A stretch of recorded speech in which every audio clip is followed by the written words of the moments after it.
বাংলাদেশের এমন এক ঐতিহাসিক জনপদ যার গল্প অনেকেই জানেন না। শত বছরের ইতিহাস, জমিদারদের স্মৃতি, প্রাচীন স্থাপনা আর অজানা রহস্যে ঘেরা 18 বাড়ি। আজ আমরা ঘুরে দেখব এই অসাধারণ জায়গাটি।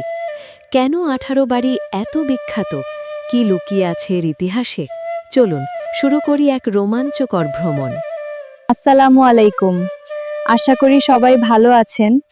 18 বাড়ি জমিদার বাড়ি থেকে আমি সাবিকুন্নাহার মনি। আপনারা চ্যানেলটিকে সাবস্ক্রাইব করে দেখতে থাকুন সম্পূর্ণ ভিডিওটি। দেখতে দেখতে ভালো লাগা ভালোবাসা হয়েই যাবে ইনশাআল্লাহ।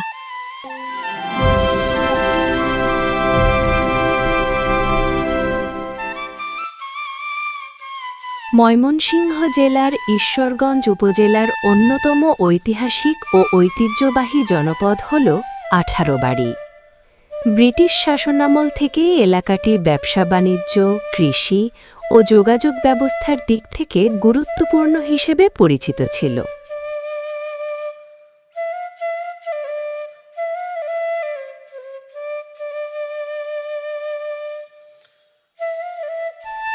এই জনপদের প্রাণকেন্দ্রে আজও মাথা উঁচু করে দাঁড়িয়ে আছে 18 বাড়ি জমিদার বাড়ি, যা প্রায় 2.5 শতাব্দীর ইতিহাস বহন করে চলেছে।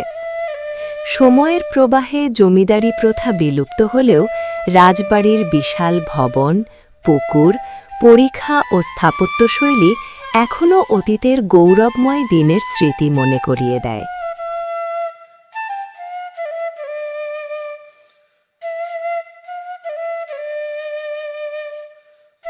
ঈশ্বরগঞ্জ উপজেলা সদর থেকে প্রায় 14 কিলোমিটার পূর্বে ময়মনসিংহ কিশোরগঞ্জ মহাসড়কের উপর নান্দাইল চৌরাস্তা, আর তার থেকে 8 কিলোমিটার উত্তরে নান্দাইল চৌরাস্তা নেত্রকোনা সড়কের পশ্চিম পাশে অবস্থিত এই ঐতিহাসিক স্থাপনাটি দূর থেকেই দর্শনার্থীদের দৃষ্টি আকর্ষণ করে। এর নান্দনিক নকশা ও কারুকাজ একসময়ের জমিদারদের ঐশ্বর্য ও রুচির পরিচয় বহন করে।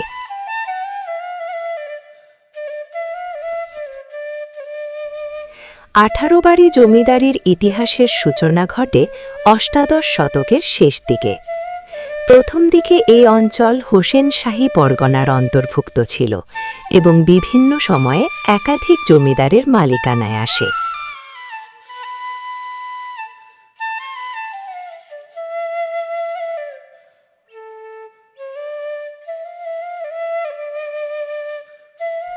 পরবর্তী সময়ে ক্রয় বিক্রয় ও উত্তরাধিকারের ধারাবাহিকতায় জমিদারির পরিধি ক্রমেই বৃদ্ধি পায় এবং এটি বৃহত্তর ময়মনসিংহ অঞ্চলের অন্যতম প্রভাবশালী জমিদারিতে পরিণত হয়।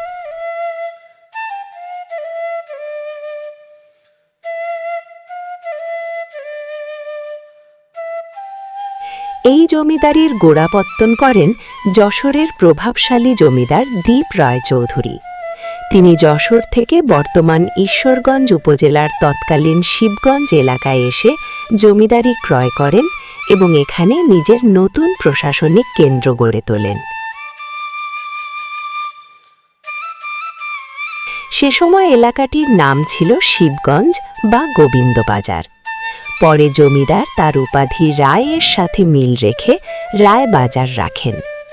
আজও এখানে রায়বাজার নামে এক ঐতিহাসিক বড় বাজার প্রতিষ্ঠিত হয়ে আছে, যেখানে প্রতিদিন দূর দূরান্ত থেকে বহু মানুষ তাদের প্রয়োজনীয় জিনিসপত্র খুচরা ও পাইকারি কেনাবেচা করে থাকেন।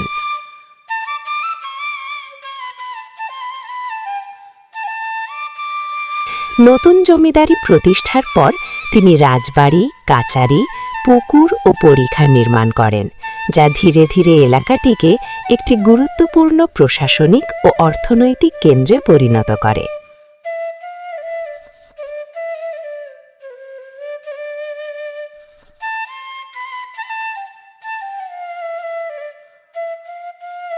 দীপ রায় চৌধুরী যশোর থেকে তার জমিদারির কাজ পরিচালনার জন্য 18টি হিন্দু পরিবারকে সঙ্গে নিয়ে আসেন। তাদের জন্য পৃথক বসতবাড়ি নির্মাণ করে স্থায়ীভাবে বসবাসের ব্যবস্থা করা হয়। 18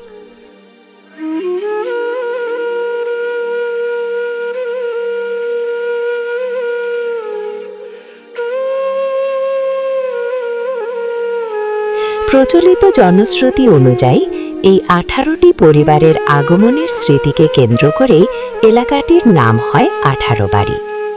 আজও সেই নাম ইতিহাসের এক জীবন্ত সাক্ষী হয়ে টিকে আছে।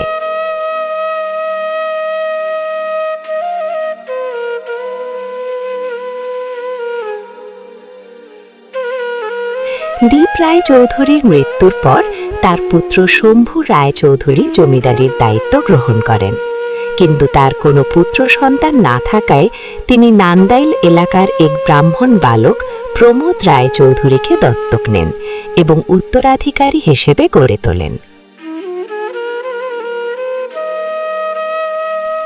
পরবর্তীকালে প্রমোদ রায় চৌধুরীর হাত ধরে 18 বাড়ি জমিদারির ইতিহাসে শুরু হয় আরেকটি গুরুত্বপূর্ণ অধ্যায়।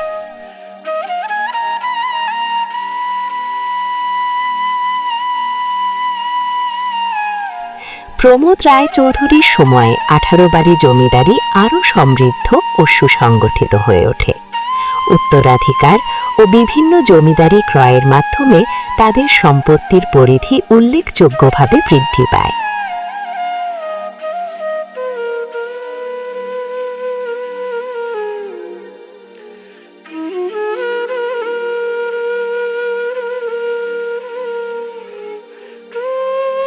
একসময় এই জমিদারির আওতায় বর্তমান ময়মনসিংহ, কিশোরগঞ্জ, নেত্রকোনা, জামালপুর ও শেরপুর জেলার বিস্তীর্ণ এলাকা অন্তর্ভুক্ত ছিল।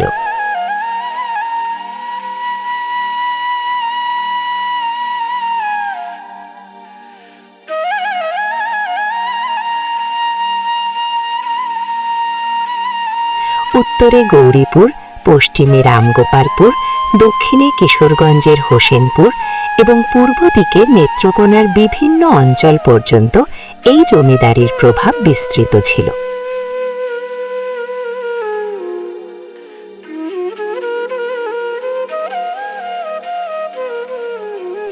এত বিশাল জমিদারি পরিচালনার জন্য বিভিন্ন গুরুত্বপূর্ণ স্থানে কাচারি ঘর স্থাপন করা হয়। নির্দিষ্ট সময়ে এসব কাচারিতে নায়েব ও কর্মকর্তারা উপস্থিত হয়ে প্রজাদের কাছ থেকে খাজনা আদায় করতেন এবং জমিদারির প্রশাসনিক কার্যক্রম পরিচালনা করতেন।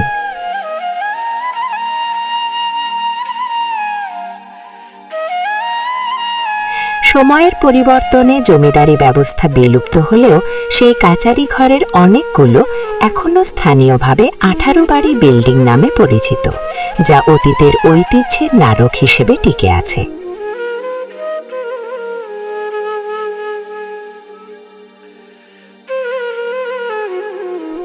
আঠারো বাড়ি জমিদার বাড়ির ইতিহাসের সবচেয়ে স্মরণীয় ঘটনাগুলোর একটি হল বিশ্বকবি রবীন্দ্রনাথ ঠাকুরের আগমন।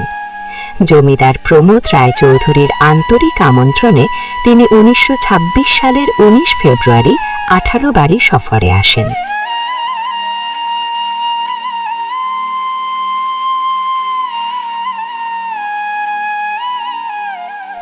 সে সময় শান্তিনিকেতনের উন্নয়ন ও বিভিন্ন সাংস্কৃতিক কর্মসূচির অংশ হিসেবে তিনি পূর্ববঙ্গের বিভিন্ন অঞ্চল ভ্রমণ করছিলেন, আর সেই সফরসূচিতে 18 বাড়িও স্থান পায়।